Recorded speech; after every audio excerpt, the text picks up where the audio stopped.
وأصحابه أجمعين. قال الله تعالى: وقل جاء الحق وزهق الباطل إن الباطل كان زهوقا. ইসলামী ছাত্র শিবির সোনগাছা সাংগঠনিক থানা কর্তৃক আয়োজিত আজকের এই বৈষম্য বিরোধী ছাত্র আন্দোলনের যারা শাহাদত বরণ করেছেন তাদের রুহের মাগফিরাত, যারা আহত পঙ্গুত্ব বরণ করেছেন তাদের দ্রুত সুস্থতা কামনায় বিশাল ছাত্র সমাবেশ এবং দোয়া অনুষ্ঠানের সম্মানিত সভাপতি, সম্মানিত প্রধান অতিথি, ছাত্র শিবিরের সকল নেতৃবৃন্দ এবং তাওহীদি ছাত্র জনতার একাংশ সকলের প্রতি আন্তরিক সালাম। আসসালামু আলাইকুম ওয়া রাহমাতুল্লাহ। সংগ্রামী সাথী বন্ধুরা আমার, আমি বসে বসে ভাবছিলাম যাদের উদ্দেশ্যে আজকে আমরা এই স্বাধীনভাবে কথা বলতে পারছি, যাদের আত্মত্যাগের কারণে আমরা আল্লাহর বরত্ব ওপেনে ঘোষণা করতে পারছি, সেই পরিবারগুলো কেমন আছে? শহীদ আবু সাঈদ ভাইয়ের বোন কেমন আছে? খুবই কষ্ট লাগে। মেধাবী ছিলেন শহীদ আবু সাঈদ, তার বোনের আহাজারি রোনাজারি আপনারা শুনেছেন। এভাবে করে মুগ্ধ ভাই, শহীদ মুগ্ধ ভাই মানুষকে পানি খাওয়াচ্ছেন, সে অবস্থায় তাকে শহীদ করা হয়েছে। আমি তাদেরকে স্মরণ করছি দোয়ার সাথে। রব্বুল আলামিন তাদেরকে জান্নাতে সর্বোচ্চ মাকাম দান করুন। সম্মানিত প্রিয় উপস্থিতি, আপনারা ইসলামী ছাত্র শিবিরের গুণগান শুনেছেন, ইসলামী ছাত্র শিবিরের আদর্শ চোখ থেকে কাছ থেকে দেখেছেন।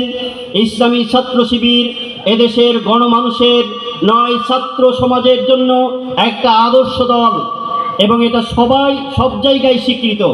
কিন্তু আমরা বিস্ময়ের সাথে লক্ষ্য করেছি বিগত 15.5 বছর ইসলামী ছাত্র শিবিরকে বিভিন্ন রকমের জঙ্গিবাদ, সন্ত্রাসবাদের ট্যাগ দিয়ে দমানোর চেষ্টা করা হয়েছে, কিন্তু আমাদের দমানো সম্ভব হয়নি। কেন হয়নি? ইসলামী ছাত্র শিবির আল্লাহর এই জমিনে শুধুমাত্র আল্লাহর বিধান কায়েম করার চেষ্টা করে, শুধুমাত্র আল্লাহর সন্তুষ্টি অর্জনের জন্যই চেষ্টা করে। প্রিয় ভাইরা, শুধু ইসলামী ছাত্র শিবিরের উপরে নির্যাতন করা হয় নাই। এই 15.5 বছরে যাদের মুখে দাড়ি ছিল, যাদের মাথায় টুপি ছিল, যারা ইসলামী তাহজিব তামাদ্দুন অনুসরণ করত, তাদেরকেই বিভিন্নভাবে শিবির ট্যাগ দিয়ে দুনিয়া থেকে বিদায় দিয়েছে। তারই ধারাবাহিকতায় মেধাবী ছাত্র আবরার ফাহাদ, তার ভিতরে দেশপ্রেম ছিল, তার ভিতরে রসুলের আদর্শ ছিল, তাই সে শিবির, তাকে শহীদ করা হয়েছে নির্মমভাবে। প্রিয় ভাইরা, আমরা যদি আরও হাজারো আবরার ফাহাদ হতে হয়, হাজারো মুগ্ধ হতে হয়, হাজারো আবু সাঈদ হতে হয়, হাজারো রুহানি ভাই হতে হয়, তারপরে আমরা এই দেশকে ইসলামী রাষ্ট্র কায়েম করে ছাড়ব এবং আল্লাহর সন্তুষ্টি অর্জনের জন্য ছাত্র সমাজকে নিয়ে মাঠে সবসময় থাকব।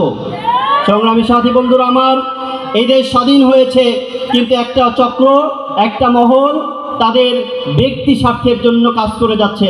এখান থেকে হুঁশিয়ার করে দিতে চাই, যারা ব্যক্তি স্বার্থের জন্য লুটতরাজ করছে, স্বাধীনতা দ্বিতীয় স্বাধীনতা পরবর্তী সময়ে যারা দলকে গোছানোর জন্য বিভিন্ন লুটতরাজ করছে, তাদেরকে সাবধান করে দিতে চাই, আপনারাও ভালো হন, নাহলে ছাত্রলীগের মতো আপনাদেরও দশা হবে। সংগ্রামী সাথী বন্ধুরা আমার, সর্বশেষ বলতে চাই, ইসলামী ছাত্র শিবিরের এতগুলো নেতাকর্মীকে শহীদ করা হয়েছে, এদেশের তাওহীদবাদী ছাত্রদেরকে শহীদ করা হয়েছে, আল্লামা দেলাওয়ার হোসেন সাঈদীকে শহীদ করা হয়েছে। এদের কোনো দোষ ছিল না, এদের একটিমাত্র দোষ ছিল, সেটি হচ্ছে ওমা নাকামু মিনহুম ইল্লা আইয়ুমিনু বিল্লাহিল আজিজিল হামিদ। এদের দোষ ছিল আল্লাহর বরত্ব ঘোষণা করে, এদের দোষ ছিল ভারতের শত্রুতা বুঝতে পেরেছিল, ভারতের চক্রান্ত বোঝার কারণে, এদের বিরুদ্ধে প্রতিবাদ করার কারণে এদেরকে দুনিয়া থেকে বিদায় করা হয়েছে। আমাদের রক্তেও শেষ রক্ত থাকা পর্যন্ত, আমাদের দেহের শেষ রক্তকণা থাকা পর্যন্ত এই বাংলাদেশে ভারতের আগ্রাসনকে আমরা রুখে দেব ইনশাআল্লাহ। এই উদাত্ত আহ্বান জানিয়ে আমি আমার সংক্ষিপ্ত কথা শেষ করছি। বাংলাদেশ জিন্দাবাদ, বাংলাদেশ ইসলামী ছাত্র শিবির জিন্দাবাদ। আমরা ছাত্র শিবির, ইসলামী ছাত্র শিবির।